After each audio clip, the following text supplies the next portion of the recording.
दोस्तों नमस्कार, मैं हूं आर्किटेक्ट अशोक गोयल। पिछले कुछ माह में मुझे वास्तुकारों के 3 महासम्मेलनों में शिरकत करने का मौका मिला। आगरा, उदयपुर और राजधानी दिल्ली के प्रगति मैदान में। इसमें वास्तुकारों के अलावा इंटीरियर डिज़ाइनर्स, रियल एस्टेट से जुड़े लोग, बिल्डिंग मटेरियल बनाने वाले निर्माता और इस तरह के बहुत सारे ऐसे लोग उपस्थित थे जो किसी न किसी तरीके से निर्माण और साज सज्जा से जुड़े हुए हैं। सबकी बात सुनने समझने का मौका मिला।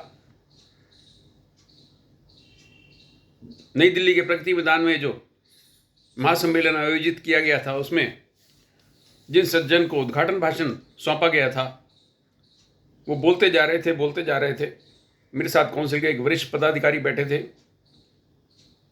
मैंने शुरू में ही टिप्पणी की थी कि उद्घाटन भाषण लंबा नहीं होना चाहिए,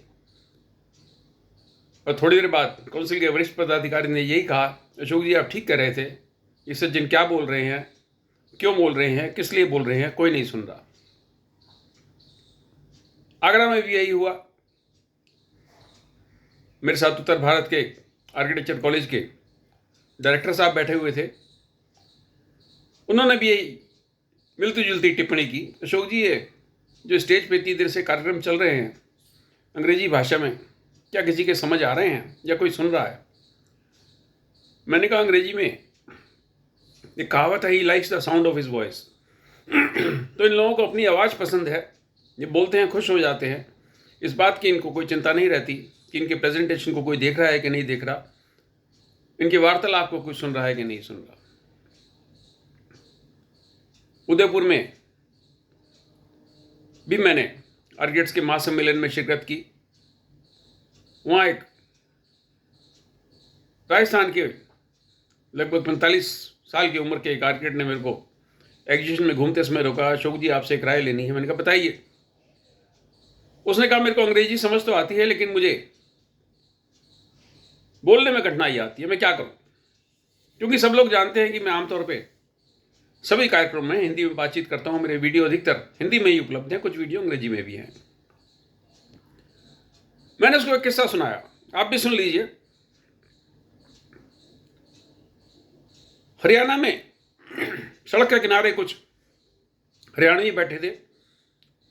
कोई फिरंगी व्यक्ति यानी विदेशी व्यक्ति वहां से गुजरा, उसने गाड़ी रोकी और उनसे अंग्रेजी में किसी जगह का रास्ता पूछा। उन हरियाणा के बाशिंदों ने हाथ हिला दिया कि हमें नहीं मालूम। फिर उसने सोचा कि शायद इनको अंग्रेजी ना होती है, उसने जर्मन में पूछ लिया, तब भी उन्होंने हाथ हिला दिया। उसको थोड़ी सी फ्रेंच आती थी, उसने पूछ लिया फ्रेंच भाषा में, फिर भी उन्होंने हाथ हिला दिया। वो तंग आके आगे चला गया। उन 2 हरियाणियों में से एक ने दूसरे से कहा, भाई थोड़ी सी अंग्रेजी सीख लेता तो आज ये कठिनाई ना आती। तो दूसरे ने जो जवाब दिया बड़ा सटीक है, सुन लीजिए। उसने कहा क्या कठिनाई ना आती, तेरे को मेरी भाषा समझ में आ रही है, मुझे तेरी समझ में आ रही है।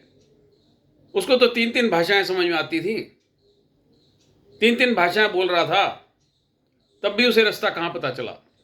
तो मित्रों, जिस भाषा में आप सहज हैं, जिस भाषा में आप सरल हैं, वही बोलिए। मंच पर बैठकर अगर आप बोल रहे हैं और मंच के नीचे लोगों में आखिरी कतार तक बैठा व्यक्ति आपकी बात नहीं सुन रहा, तो आप कितनी बड़ी अंग्रेजी बोल लीजिए, कितना बड़ी आर्किटेक्चर समझा लीजिए, सब निरर्थक है। अगर आपको मराठी आती है, मराठी में मंच से भाषण दीजिए, गुजराती आती है तो गुजराती में, तमिल आती है तो तमिल में। आपकी अंग्रेजी तो वैसे भी कोई नहीं सुन रहा। मैं हिंदी का हिमायती नहीं हूँ, मैं किसी भाषा का विरोधी नहीं हूँ। मेरा निवेदन सिर्फ इतना ही है कि अगर आप अपनी भाषा में सरल हैं तो एक फिरंगी भाषा बोलकर उसमें त्रुटियां कर कर अपने आप को विद्वान साबित करने से बेहतर यही है कि जिस भाषा में आप अपने विचारों को स्पष्ट रूप से रख सकते हैं उसी में बात कीजिए।